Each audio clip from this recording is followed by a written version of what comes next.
పాల్గొండ నియోజకవర్గ శాసనసభ్యులు మాజీ మంత్రి వేముల ప్రశాంత్ నాయక్ గారి పిలుపు మేరకు కాళేశ్వరం ప్రాజెక్టు మీద ఏదైతే మాజీ ముఖ్యమంత్రి కేసీఆర్ మీద అవినీతి మరకంటించడానికి అసెంబ్లీలో ఏదైతే సిబిఐకి మరి అప్పచెప్పారో దాని మీద నిరసన కార్యక్రమాలు రాష్ట్ర వ్యాప్తంగా ఈరోజు వేల్పు చౌరస్తాలో మేము చేయడం జరుగుతుంది.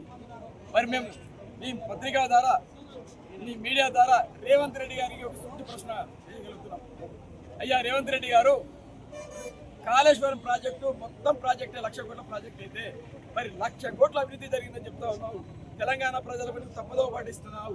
మరి 1,00,000 కోట్ల అవినీతి జరిగితే 1,00,000 కోట్లు కేసీఆర్ గారు తింటే మరి ఇక్కడ కాళేశ్వరం మేడిగడ్డ కావచ్చు, శుద్ధిద కావచ్చు, అన్నారం కావచ్చు, పోచంపల్లి పునర్జీవం కావచ్చు, మెట్రోస్పల్లి పంపులు కావచ్చు, ఇవన్నీ ఎవరు కట్టిండ్రు? మరి ఎక్కడి నుంచి కట్టిండ్రు? కాబట్టి రేవంత్ రెడ్డి గారు ఇకనైనా నిజాలు చెప్పండి.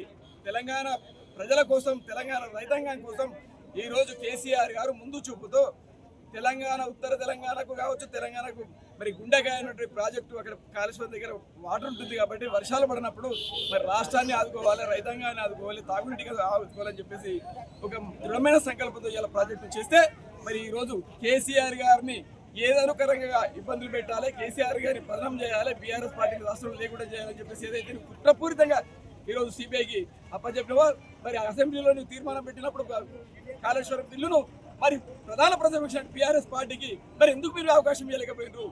మరి మీరు 16 మంది ఎమ్మెల్యే మంత్రులు, మీరు ముఖ్యమంత్రిగా మీరు అందరూ మాట్లాడుతున్నారు. మన హరీష్ రావు గారు మీకు కౌంటర్ వేస్తే మీరు భయపడిపోయి మరి వారికి అవకాశం ఇవ్వకపోయారు.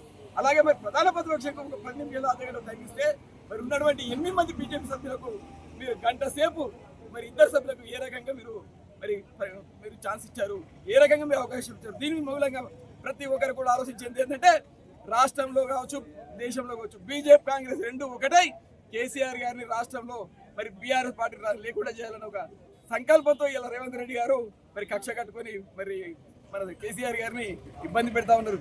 బిడ్డ ఖబర్దారిని ఎన్ని ఇబ్బందులు చేసినా, ఇవేమి చేసినా తెలంగాణ రాష్ట్రంలో దాదాపుగా 1 కోటి మంది బీఆర్ఎస్ సైన్యం ఉంది, కేసీఆర్ గారికి అండగా ఉంది. రానున్న రోజుల్లో ఇప్పుడు రాబోయే స్థానిక సంస్థ ఎలక్షన్లో నీకు ఖచ్చితంగా మొత్తం అన్ని జిల్లాలో కావచ్చు, అన్ని మండలాల్లో కావచ్చు, నీకు 100% మా బీఆర్ఎస్ పార్టీ తరఫున రైతాంగం తరఫున ప్రజలు కూడా నీకు ఖచ్చితంగా బుద్ధి చెప్తారని చెప్పి మిమ్మల్ని హెచ్చరిస్తా ఉన్నాం. జై తెలంగాణ, జై తెలంగాణ.